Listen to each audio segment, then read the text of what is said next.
शहीदों की चिताओं पर लगेंगे हर बरस मेले, वतन पर मरने वालों का यही बाकी निशान होगा। मैं हवा हूं।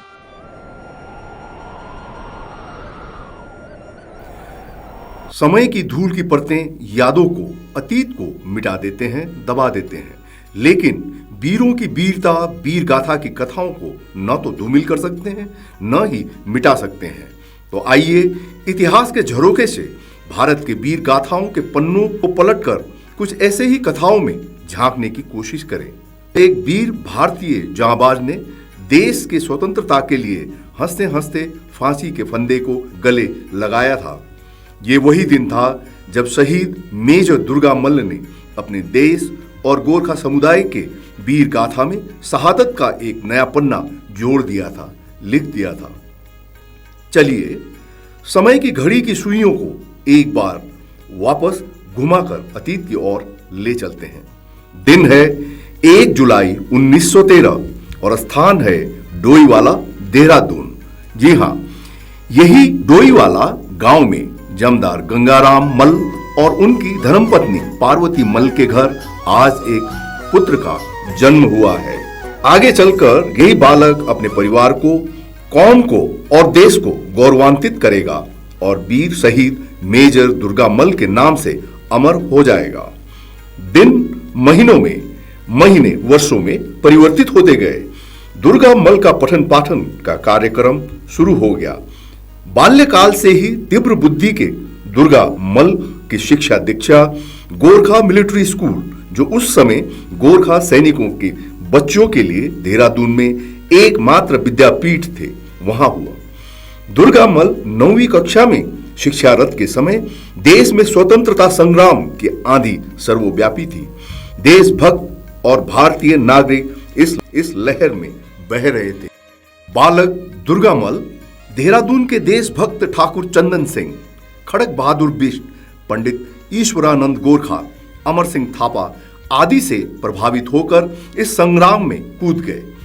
स्वतंत्रता संग्राम में संलग्नता के कारण प्रशासन ने दुर्गा मल के नाम वारंट जारी कर दिया। परिवार ने दुर्गा मल को भागसू धर्मशाला, हिमाचल प्रदेश भेज दिया। यहीं से शुरू हुआ दुर्गा मल का जीवन का एक नया दौर। विश्व में एक नई हलचल, एक उथल पुथल, या यूं कहिए कि एक विश्वव्यापी जलजला का आगाज हुआ। दूसरा विश्व युद्ध, सेकेंड वर्ल्ड वॉर। युद्ध के लिए सैनिक की सेना में वृद्धि के लिए भर्ती प्रक्रिया चरम पर है। इसी दौर में वीर दुर्गा मल भी गोरखा सैनिक परंपरा का निर्वाह करते हुए 21st गोरखा राइफल्स में भर्ती हो गए। तीव्र बुद्धि और उच्च कोटि की कर्तव्यपरायणता के कारण सेना में दुर्गा मल की जल्दी पदोन्नति होती गई और जल्द ही सिग्नल हवलदार का पद संभाल लिया। 1941 में दुर्गा मल का विवाह धर्मशाला के कुमारी शारदा देवी के साथ संपन्न हुआ। लेकिन ये क्या, विवाह के 3 दिन बाद दुर्गा मल के नाम पलटन से एक इमरजेंट पत्र प्राप्त हुआ। पलटन युद्ध के लिए रवाना होने वाली है, शीघ्र वापस आइएगा। शारदा देवी के लिए यह खबर वज्रपात से कम नहीं थी। उन्होंने भीगी हुई आंखें और रुद्ध गले के साथ दुर्गा से पूछा, क्या आपका जाना जरूरी है? दुर्गा मल ने जवाब दिया, शारदा, आप वीर गोरखा की संतान हैं, आंसू पोंछिए। एक सैनिक होने के कारण रणभूमि मेरी कर्म भूमि है और युद्ध करना मेरा धर्म है। मुझे खुशी मन से विदा करो। दूसरे दिन दुर्गा मल अपने पलटन और कर्तव्य के लिए निकल पड़े। शारदा उन्हें पथराई आंखों से दूर तक देखती रही। दुर्गा मल धीरे धीरे उनके आंखों से ओझल होते गए। दूसरा विश्व युद्ध, सेकेंड वर्ल्ड वॉर। पश्चिम में अफ्रीका और यूरोप और पूर्व में कोरिया, मलाया और बर्मा। भीषण युद्ध में जान माल का सर्वव्यापी विनाश और नरसंहार का दिल दहला देने वाला मंजर। ऐसे में सेकेंड फर्स्ट गोरखा राइफल्स की तैनाती हुई बर्मा में। इस क्षेत्र में ब्रिटिश सेना पर जापानी सेना हावी हो रही थी। ब्रिटिश फौज पीछे हटने और आत्मसमर्पण करने पर बाध्य हो रही थी। इसी क्रम में सेकेंड फर्स्ट गोरखा राइफल्स की एक टुकड़ी बर्मा के घने जंगल में भटक गई। दुर्गा मल इसी टुकड़ी के सदस्य थे। इस दौरान दुर्गा मल और उनके कुछ साथियों ने आत्ममंथन किया कि ब्रिटिश के दास बनकर लड़ने से तो अपने देश की स्वाधीनता के लिए लड़ना बेहतर होगा। इसी समय सुदूर पूर्व से एक देशभक्त सेनानी की हुंकार गुंजायमान हुई, तुम मुझे खून दो, मैं तुम्हें आजादी दूंगा। ये हुंकार थी नेताजी सुभाष चंद्र बोस की। दुर्गा मल के बचपन से पनपती देशभक्ति की चाहत फिर जागृत हुई। जापान नेताजी को पूर्ण समर्थन का आश्वासन दे चुके थे। Indian national army Azad Hind फौज का गठन हुआ। दुर्गा मल इसी आजाद हिंद फौज के सदस्य बन गए। उनकी कर्तव्य निष्ठा और काबिलियत से प्रभावित होकर नेताजी ने दुर्गा मल को मेजर के पद से नवाजा और इंटेलिजेंस गुप्तचर विभाग का प्रमुख नियुक्त कर दिया। दुर्गा मल ने इस पद में काम करते हुए बहुत सारी महत्वपूर्ण खुफिया सूचनाएं जापानी सेना और आजाद हिंद फौज को मुहैया कराए। जापानी फौज ने भारत के उत्तर पूर्वी क्षेत्र में प्रवेश किया।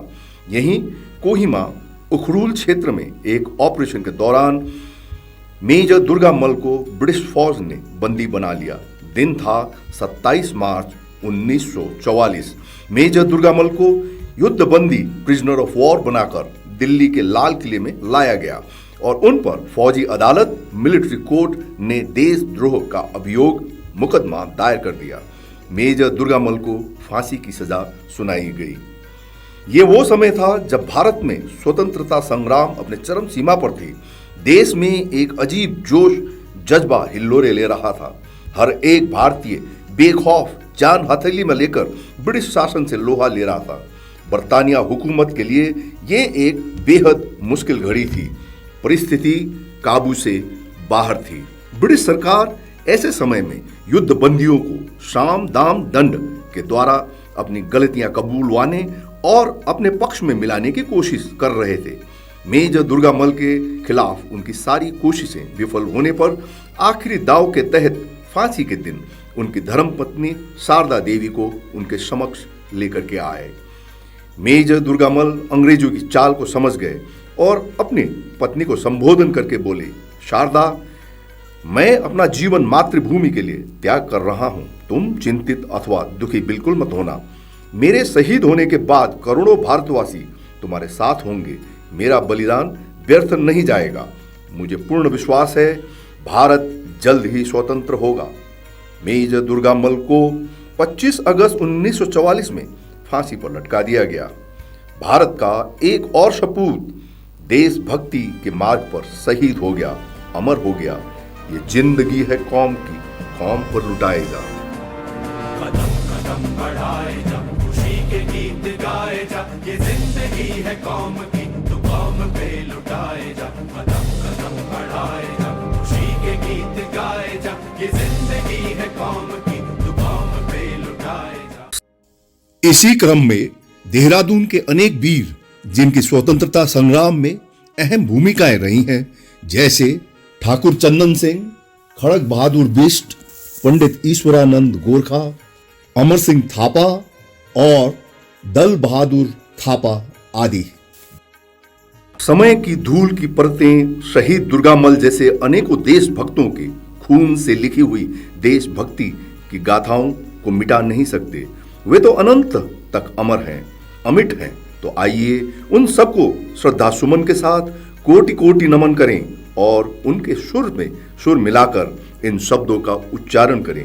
माँ तुझे सलाम। देख लिया कहीं भी तेरे जैसा कोई नहीं है। 80 नहीं 100 दिन दुनिया घुमा है, नहीं कहीं तेरे जैसा कोई नहीं है।